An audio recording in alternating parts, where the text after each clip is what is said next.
اعوذ باللہ من الشیطان الرجیم بسم اللہ الرحمن الرحیم السلام علیکم ورحمۃ اللہ وبرکاتہ۔ محترم سامعین، ترجمہ کلاس میں آپ سب کو خوش آمدید کہتے ہیں۔ رات کی کلاس میں ہم بات کریں گے آیت نمبر 211 تا 215۔ بسم اللہ الرحمن الرحیم۔ سوال کریے بنی اسرائیل سے، اے محمد صلی اللہ علیہ وسلم پوچھئے، سوال کیجئے بنی اسرائیل سے، کم کتنی آتیناہم ہم نے عطا کی انہیں، من آیات بینات واضح، ہم نے ان کو کتنی کھلی نشانیاں یا واضح نشانیاں عطا کی۔ آپ بنی اسرائیل سے یہ سوال کیجئے، ومن اور جو بھی یبدل تبدیل کر دے نعمت اللہ کی نعمت کو، من بعد ما جاءتہ اس کے آنے کے بعد، ومن یبدل اور جو تبدیل کر دے، جو بدل ڈالے، نعمت اللہ تبارک و تعالیٰ کی نعمت کو، من بعد ما جاءتہ اس کو حاصل کرنے کے بعد یا اس کے آنے کے بعد، فإن اللہ تو بے شک اللہ تبارک و تعالیٰ شدید العقاب سخت سزا دینے والا ہے، سخت عذاب دینے والا ہے۔ زینا مزین کر دی گئی ہیں، للذین کفروا کافروں کے لیے، الحیات الدنیا حیات الدنیا دنیا کی زندگی، ویسخرون اور وہ مذاق کرتے ہیں، ویسخرون اور وہ ٹھٹھا کرتے ہیں، من الذین آمنوا ایمان والوں کا، یا وہ مذاق اڑاتے ہیں ایمان والوں کا۔ زین للذین کفروا الحیات الدنیا کافروں کے لیے دنیا کی زندگی جو ہے وہ مزین کر دی گئی ہے، جو کافر ہیں ان کے لیے دنیا کی زندگی خوشنما بھی کر دی گئی ہے۔ وَيَسْخَرُونَ مِنَ الَّذِينَ آمَنُوا اور وہ مومنوں کا مذاق اڑاتے ہیں۔ وَالَّذِينَ اتَّقَوْا لیکن وہ لوگ جو ڈرتے ہیں، فوقہم ان کے اوپر ہے، یوم القیامہ قیامت، لیکن وہ لوگ قیامت کے دن کچھ ایسے بھی ہیں جو کہ ڈرتے ہیں۔ واللہ اور اللہ یرزق بے حساب دینے والا ہے، یرزق بے حساب دینے والا ہے، رزق دیتا ہے، من یشاء جس سے چاہتا ہے، بغیر حساب بغیر حساب کے، واللہ یرزق من یشاء بغیر حساب اور اللہ جس کو چاہتا ہے بغیر حساب کے رزق عطا فرماتا ہے۔ کان الناس تھے لوگ امتم واحدہ ایک امت، پہلے تو سب لوگوں کا ایک ہی مذہب تھا، فبعث اللہ النبیین تو ہم نے بھیجے، بعث بھیجا، اللہ نے، ٹھیک ہے، ہم نے نہیں آئے گا، فبعث تو بھیجے یا بھیجا اللہ نے، النبیین نبیوں کو، اب یہاں بھیجے ہم کریں گے، اللہ نے النبیین نبیوں کو، مبشرین وہ خوشخبری سناتے تھے، ومنذرین اور لوگوں کو ڈراتے بھی تھے، وانزل معہم الکتاب اور جو اللہ نے ان پر کتاب اتاری، وانزل اور اتاری، معہم ان کے ساتھ یا ان کے پاس، الکتاب کتاب، بالحق حق کے ساتھ، لیحکم تاکہ آپ فیصلہ کریں، بین الناس لوگوں کے درمیان، فی مختلفو فی جس میں وہ اختلاف کرتے ہیں، فی مختلفو فی جس میں وہ اختلاف کرتے ہیں، ومختلف اور نہیں اختلاف کیا، فی اس کتاب میں، الا الذین مگر ان لوگوں نے، اوتوہ جنہیں دیا گیا، من بعد ما جاءتهم البینات جنہیں دی گئی کتاب، من بعد بعد اس کے کہ ما جاءتهم البینات ان کے پاس واضح نشانی آ چکی ہیں، بغیم بینہم، بغیم بینہم تو وہ آپس میں باہمی سرکشی کی وجہ سے یہ اختلاف انہوں نے کیا تھا۔ فہد اللہ الذین تو ہدایت دی اللہ نے ان لوگوں کو، آمنو جو ایمان لائے، لما اختلفوا فیہ جس میں وہ اختلاف کرتے تھے، من الحق حق سے یا حق کے ساتھ، باذنہ اپنے رب کے حکم سے یا اپنے حکم سے، چونکہ رب تو خود ہی اللہ ہے، ٹھیک ہے، اور یہ اختلاف انہوں نے صرف آپس میں ضد کی وجہ سے کیا، تو جس امر و حق میں وہ اختلاف کرتے تھے اللہ نے اپنی مہربانی سے مومنوں کو اس میں ہدایت دی۔ واللہ اور اللہ یہدی ہدایت دیتا ہے، من یشاء جسے چاہتا ہے، الی صراط مستقیم سیدھے راستے کی طرف، اور اللہ تبارک و تعالی جس کو چاہتا ہے وہ سیدھے راستے کی طرف ہدایت دے دیتا ہے۔ محترم سامعین، ان آیات مبارکہ میں آپ نے پڑھا سب سے پہلے کہ اللہ تبارک و تعالیٰ نے یہ ارشاد فرمایا کہ آپ بنی اسرائیل سے سوال کیجئے کہ انہوں نے اللہ کی نعمتوں کو کفر سے کیوں تبدیل کر دیا، جبکہ اللہ کی واضح نشانی آیات بھی ان کے پاس آ چکی تھیں۔ اس سے پہلے اللہ نے یہ فرمایا تھا کہ وہ صرف اس بات کا انتظار کر رہے ہیں کہ بادلوں کے سائبانوں میں اللہ کا عذاب آ جائے۔ بظاہر یہ امر جو ہے وہ بڑا حیران کن تھا، لیکن بنو اسرائیل جو ہے وہ اس طرح کے عذابات کو پہلے بھی کئی مرتبہ دیکھ چکے تھے، جب انہیں مصر سے نکالا گیا اور پہاڑ طور پر جب وہ ان آیات کا مشاہدہ کر چکے، اس لیے پھر اللہ نے فرمایا تمہیں ابھی یہ بات بڑی عجیب لگتی ہے تو تم بنی اسرائیل سے پوچھو کہ ہم نے انہیں کتنی نشانیاں کتنی آیات دی ہیں، اس کے باوجود بھی وہ اس کا انکار کرتے ہیں۔ تو اللہ تبارک و تعالیٰ نے یہاں پہ اس آیت مبارکہ میں بنو اسرائیل کی تاریخ پر توجہ دی ہے، ان کے بادشاہ، ان کے علماء، ان کے بدلتے ہوئے حالات اور ان کے جو فرقے ہیں ان میں جو تقسیمات ہو رہی ہیں اس کے بارے میں اللہ تبارک و تعالیٰ نے کہا ہے کہ غور کریں کہ انہیں کس کس طرح آزمائشوں سے گزارا گیا ہے۔ یہ لوگوں کے لیے باقاعدہ ایک عبرت کا نشان ہے، ٹھیک ہے۔ اس میں یہ ہرگز نہیں بتایا جاتا، یا اس میں ہرگز یہ بتانا مقصود بھی نہیں ہے کہ خود نبی کریم صلی اللہ علیہ وسلم یہ صحابہ بنو اسرائیل سے جا کر پوچھیں کہ تم پر اللہ کتنی نشانیاں اتار چکے ہیں۔ اللہ نے بنی اسرائیل کو بہت ساری نعمتیں دیں جنہوں نے جو وہ تبدیل کرتے آئے، تبدیل کر دیا ان نے، اور اسی وجہ سے ان پر جو ہے وہ برابر عذابات بھی آتے رہے۔ جیسے اللہ تبارک و تعالیٰ نے ان کو تورات عطا کی، انہوں نے اس پر عمل کرنے کی بجائے اس کو قبول کرنے سے انکار کر دیا۔ پھر اللہ نے کیا کام کیا؟ پہاڑ طور کو ان کے سروں پر معلق کر دیا اور فرمایا کہ اس کو قبول کر لو ورنہ یہ پہاڑ تمہارے اوپر گر جائے گا۔ تو ان کو اللہ تبارک و تعالیٰ کے کلام سننے کی نعمت عطا کی، انہوں نے یہ صلہ دیا کہ اللہ کو بغیر دیکھے مان لانے سے پھر انکار کر دیا۔ تو مطلب پھر اللہ تبارک و تعالیٰ نے ایک بجلی بھیجی جو ان پر آئی، پھر اس کے بعد اللہ تبارک و تعالیٰ نے پر من و سلوہ نازل کیا، انہوں نے اس کو بھی جو ہے وہ نافرمانی میں مبتلا کر دیا۔ اس کے بعد اللہ تبارک و تعالیٰ نے جو ہے وہ جو سبت کا دن تھا، یوم السبت کے بارے میں ان کو فرمایا کہ ہفتہ دن کے دن جو ہے وہ مچھلی کا شکار نہیں کرنا، انہوں نے پھر نہیں وہ کیا۔ ہفتے کے دن وہ مچھلیوں کو جو ہے وہ حوضوں میں جمع کر لیتے، جس کی سزا میں اللہ نے پھر ان کو بندر اور خنزیر بنا دیا۔ بہرحال بتانے کا مقصد یہ ہے کہ اللہ کا یہ قاعدہ ہے کہ جو نعمت اللہ وہ دے دینا وہ اس کو بدل نہیں سکتا جب تک کہ وہ قوم خود نہیں بدلتے۔ جیسا کہ اللہ نے فرمایا الذین بدلوا نعمت اللہ کفرا، اللہ کی نعمت کو بدلنے والے کفار قریش ہیں، اور سیدنا محمد صلی اللہ علیہ وسلم تو باقاعدہ اللہ کی خود نعمت ہے۔ صحیح بخاری جلد نمبر 2 صفحہ نمبر 566۔ تمام نعمتوں کی اصل اور نعمت عظمیٰ سیدنا محمد مصطفیٰ صلی اللہ علیہ وسلم کا وجود مسعود ہی ہے۔ بنو اسرائیل کو اللہ نے ہمارے لیے ہمارے نبی سیدنا محمد صلی اللہ علیہ وسلم پر ایمان لانے کی نعمت عظمیٰ عطا فرمائی، لیکن انہوں نے ایمان نہیں لایا، ناشکری کی، آپ پر ایمان لانے کے بجائے کفر کرتے رہے۔ تو پھر اللہ نے فرمایا زُيِّنَ لِلَّذِينَ كَفَرُوا الْحَيَاةُ الدُّنْيَا، ایک حدیث مبارکہ میں آتا ہے کہ الدنیا سجن المؤمن وجنت الکافر، دنیا جو ہے وہ مومن کے لیے قید خانہ ہے اور کافر کے لیے جنت ہے۔ تو یہاں پہ بھی یہی بات بیان کی جا رہی ہے کہ کافروں کے جو اعمال ہیں وہ انہیں دنیا میں آراستہ اور خوبصورت کر کے بتائے جاتے ہیں۔ جیسا کہ آپ کو معلوم ہے کہ شیطان نے کیا کہا تھا، قال رب بما اغویتنی لأزینن لهم فی الارض ولأغوینہم اجمعین، سورۃ الحجر۔ شیطان نے کہا کہ اے میرے رب، چونکہ تو نے مجھے گمراہ کر دیا ہے اس لیے میں ضرور زمین میں ان کے لیے برے کاموں کو مزین کر دوں گا، اور میں ضرور ان سب کو گمراہ بھی کر دوں گا۔ اب یہ شیطان خود اللہ سے کہہ رہا ہے۔ تو پھر اللہ تبارک و تعالیٰ نے کیا فرمایا، فَيُحِلُّ مَا حَرَّمَ اللَّهُ زُيِّنَ لَهُمْ سُوءُ أَعْمَالِهِمْ، جس کام کو اللہ نے حرام کر دیا کیا یہ اس کو حلال کرتے ہیں؟ ان کے برے اعمال ان کے لیے مزین کر دیے گئے ہیں۔ غزوہ بدر میں بھی ہم پڑھتے ہیں کہ شیطان نے جو ہے وہ وَإِذْ زَيَّنَهُمُ الشَّيْطَانُ أَعْمَالَهُمْ وَقَالَ لَا غَالِبَ لَكُمُ الْيَوْمَ مِنَ النَّاسِ وَإِنِّي جَارٌ لَكُمْ، شیطان نے جب کافروں کو ان کے اعمال بڑے مزین کر کے دکھائے اور کہا کہ آج میں تمہارے ساتھ ہوں، تمہارے خلاف کوئی مقابلہ نہیں کر سکتا۔ تو ان تمام باتوں کا حاصل مقصد یہ ہے کہ اللہ تبارک و تعالیٰ جس کو چاہے بغیر حساب کتاب کے رزق دے۔ اب یہاں پہ اللہ تبارک و تعالیٰ نے ارشاد فرمایا، حضرت بلال، حضرت صہیب اور حضرت ابن مسعود رضی اللہ تعالی عنہ یہ ایسے فقراء مسلمین تھے کہ کافر ان کو دیکھ کر آپ کا مذاق اڑایا کرتے تھے، اور اپنے دنیاوی مال و دولت اور عیش و آرام کی وجہ سے اپنے آپ کو کافر ان صحابہ سے بلند سمجھا کرتے تھے۔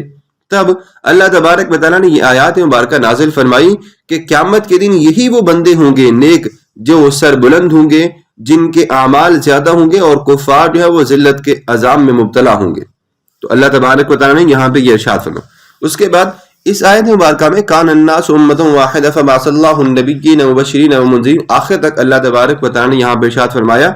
کہ تمام لوگ ایک امت تھی۔ اس کا معنی یہ ہو سکتا ہے کہ تمام لوگ جو ہے وہ ایک ہی دین پر قائم تھے۔ یہاں اب اللہ نے فرمایا فبعث اللہ النبیین مبشرین ومنذرین، پھر اللہ تبارک و تعالیٰ نے اس میں جو ہے وہ بے شمار انبیاء کو بھیجا، جیسے حضرت نوح کو بھیجا، حضرت آدم کو بھیجا، حضرت محمد صلی اللہ علیہ وسلم کو بھیجا، اور اس کے بعد بے شمار انبیاء کو بھیجا، حضرت آدم، نوح، ادریس، یحییٰ، ذوالکفل، خضر، نوح علیہ السلام، یوسف، یونس، بے شمار انبیاء انبیاء علیہ السلام ایسے ہیں جو کہ اللہ تبارک و تعالیٰ نے ان قوموں کی طرف بھیجے تھے۔ پھر اس کے بعد آگے یہ فرمایا جا رہا ہے کہ ہم نے ان تمام نبیوں کی تعداد تقریباً 1,24,000 ہے، اور ان میں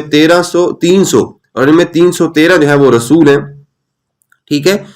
الجامع الاحکام القرآن جلد نمبر 3 صفحہ نمبر 31۔ اسی طرح ابتداء میں نوع انسان کے دین کے حق پر ہونے کے مختلف دلائل دیے جاتے ہیں۔ مثلا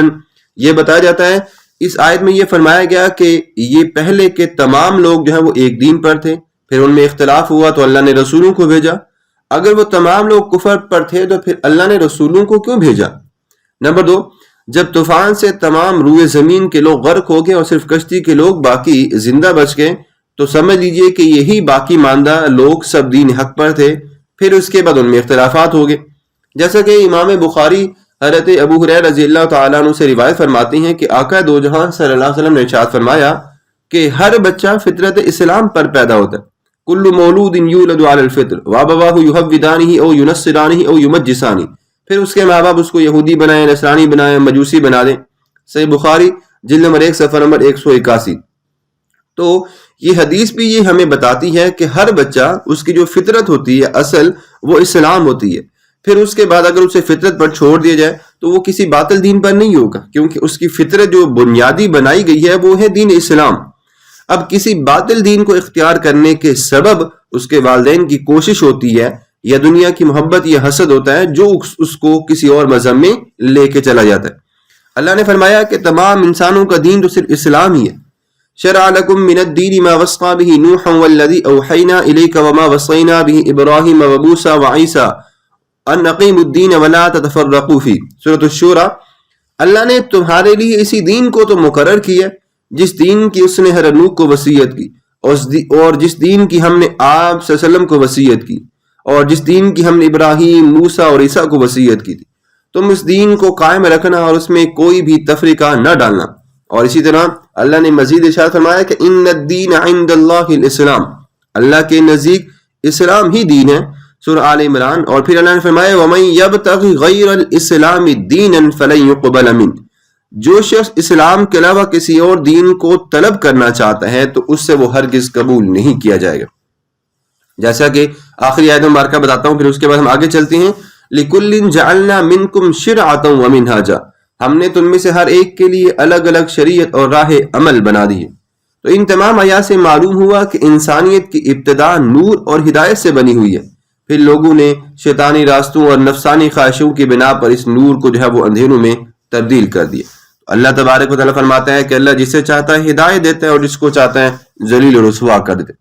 ام حسبتم، کیا تم نے گمان کر لیا، ان تدخلوا الجنہ، کہ تم جنت میں چلے جاؤ گے، ولما یأتکم، حالانکہ ابھی تک یأتکم نہیں آئی، کم تمہارے پاس، لما کا نہیں ہوتا ہے، ولما حالانکہ ابھی تک نہیں آئی تمہارے پاس، مثل الذین خلو من قبلکم، حالانکہ ابھی تک تم پر ایسی کوئی آزمائش نہیں آئی جو کہ تم سے پہلے لوگوں پر تھی، ٹھیک ہے، الذین خلو، جو گزر گئے ہیں، من قبلکم، تم سے پہلے، مستہم البأساء، انہیں تو آئی تھی فقیری، والضراء، اور بیماری، وزلزلوا، اور وہ شدت سے ہلا دیے گئے تھے، حتی یقول الرسول، حتیٰ کہ فرمایا رسول پیغمبر نے، رسول اکرم صلی اللہ علیہ وسلم نے، والذین آمنوا، اور ایمان والوں نے، معہو، جو ان کے ساتھ تھے، متی نصر اللہ، کب آئے گی اللہ کی مدد، متی نصر اللہ، کب آئے گی اللہ کی مدد، الا، خبردار، ان نصر اللہ قریب، بے شک اللہ کی مدد تو بہت قریب ہے۔ یسألونک، لوگ آپ سے سوال کرتے ہیں، ماذا ينفقون، کہ وہ کیا خرچ کریں، قل، آپ فرما دیجئے، ما انفقتم، جو بھی تم خرچ کرو، من خیر، وہ بہتر ہوگا، فللوالدین، والدین کے لیے، والاقربین، رشتہ داروں کے لیے، والیتامی، یتیموں کے لیے، والمساکین، اور مساکین کے لیے، وابن السبیل، اور مسافروں کے لیے، وما تفعلوا من خیر، اور جو بھی بھلائی تم کرو گے، فإن اللہ بہ علیم، تو بے شک اللہ تبارک و تعالیٰ اسے جاننے والا ہے۔ تم کچھ بھی چیز خرچ کر دو تو اللہ اسے جاننے والا ہے۔ اب محترم سامعین، اس آیت مبارکہ میں اللہ تبارک و تعالی نے ارشاد فرمایا، امام بخاری روایت کرتے ہیں کہ حضرت خباب بن ارت رضی اللہ تعالیٰ عنہ بیان کرتے ہیں کہ مسلمانوں نے نبی کریم صلی اللہ علیہ وسلم سے شکایت کی۔ اس وقت آپ کعبہ کے سائے میں ایک چادر سے تکیہ لگائے بیٹھے تھے۔ انہوں نے کہا، آپ ہمارے لیے مدد کیوں نہیں طلب کرتے اور ہمارے لیے دعا کیوں نہیں کرتے؟ آپ نے فرمایا، تم سے پہلی امتوں میں ایک شخص کے لیے زمین میں گڑھا کھودا جاتا اور اس کو گڑھے میں کھڑا کر دیا جاتا، پھر آرے کو اس کے سر پر رکھ کر اس کا سارا جسم چیر دیا جاتا، اور یہ چیز اس کو اس کے دین سے نہیں ہٹا سکتی تھی، اور کسی شخص کے جسم کو لوہے کی کنگھی سے چھیل دیا جاتا، وہ کنگھی اس کے گوشت اور اس کی ہڈیوں کو کاٹتی ہوئی چلی جاتی تھی، اور اس کے پائے سبات میں جنبش تک نہیں آتی تھی۔ الحدیث صحیح بخاری جلد نمبر 1 صفحہ نمبر 510۔ محترم سامعین، امام ابن جریر طبری نے قتادہ کے حوالے سے روایت یہ بھی کیا ہے کہ یہ آیت جنگ خندق کے موقع پر نازل ہوئی، جب 5 ہجری میں کفار کی متعدد جماعتیں مدینہ پر حملہ آور ہوئیں اور مسلمانوں نے شہر کے گرد خندق کھود کر مدینہ کا دفاع کیا۔ ان دنوں میں سخت سردی پڑ رہی تھی اور مسلمانوں کے پاس ہتھیار اور خوراک کی بالکل کمی تھی، اور یہود کے تعاون سے مشرکین کے متعدد قبائل نے مرکز اسلام کا بھی محاصرہ کر لیا تھا۔ تو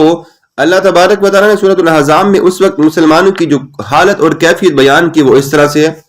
اذ جاءوکم من فوقکم ومن اسفل منکم واذ زاغت الابصار وبلغت القلوب الحناجر وتظنون باللہ الظنون ہنالک ابتلی المؤمنون وزلزلوا زلزالا شدیدا۔ جب تمہارے اوپر اور نیچے سے کافر تم پر چڑھ آئے اور جب آنکھیں پتھرا کر رہ گئی تمہاری اور تمہارے دل منہ کو آنے لگے اور تم اللہ کے متعلق امید اور وہم میں طرح طرح کے گمان کرنے لگے، یہ وہ وقت تھا کہ جب مسلمانوں کی آزمائش کی جا رہی تھی اور وہ نہایت سختی سے جھنجھوڑ دیے گئے۔ وزلزلوا، یہاں پہ بھی یہی فرمایا جا رہا ہے کہ جنت تو ان لوگوں کے لیے ہو سکتی ہے جن کے اوپر کوئی فقیری، کوئی بیماری، کوئی تنگی ہے، جنہوں بے شمار تکالیف کا سامنا کرنا پڑ رہا ہو۔ پھر اس کے بعد اگلی آیت مبارکہ میں فرمایا جاتا ہے کہ راہ خدا میں مال خرچ کرنے کے بارے میں وہ سوال کرتے ہیں کہ کیا چیز خرچ کریں۔ قرآن مجید پارہ نمبر 4 میں اللہ تبارک و تعالی نے فرمایا، لن تنالوا البر حتى تنفقوا مما تحبون وما تنفقوا من شيء فإن الله به عليم۔ تم اللہ تبارک و تعالی کی بارگاہ میں سب سے بہترین اور پسندیدہ چیز کو خرچ کرو، تب تم نیکی کے کمال کو حاصل کر سکتے ہو۔ اللہ نے فرمایا، وَمِمَّا رَزَقْنَاهُمْ يُنْفِقُونَ، جو بھی چیز تمہیں اللہ نے دی اس کو خرچ کر دو، جو مال تمہیں اللہ نے دیا اس کو خرچ کر دو۔ اب یہاں پہ یہی بات بتلائی جا رہی ہے جیسا کہ حضرت عمر بن جموع نے نبی کریم صلی اللہ علیہ وسلم سے سوال کیا تھا کہ ہم اپنے مال میں سے کیا چیز خرچ کریں، تو پھر یہ آیت مبارکہ نازل ہوئی، الدر المنشور جلد نمبر 1 صفحہ نمبر 243۔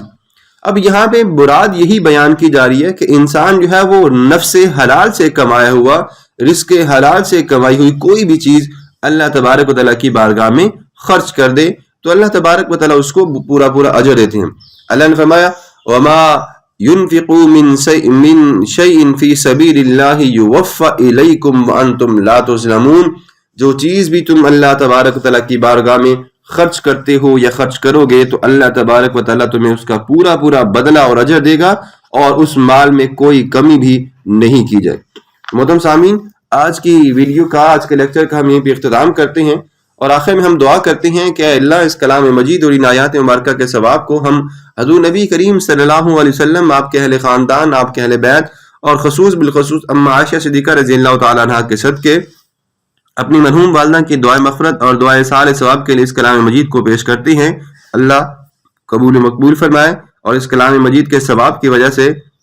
میری والدہ کے درجات کو بلند فرمائے، انہیں جنت الفردوس میں اعلیٰ مقام عطا فرمائے اور ان کی قبر کی تمام منازل کو آسان فرمائے۔ ہمیں قرآن مجید کو صحیح معنوں میں پڑھنے کی، سمجھنے کی توفیق عطا فرمائے، آمین۔ وما علینا الا البلاغ المبین۔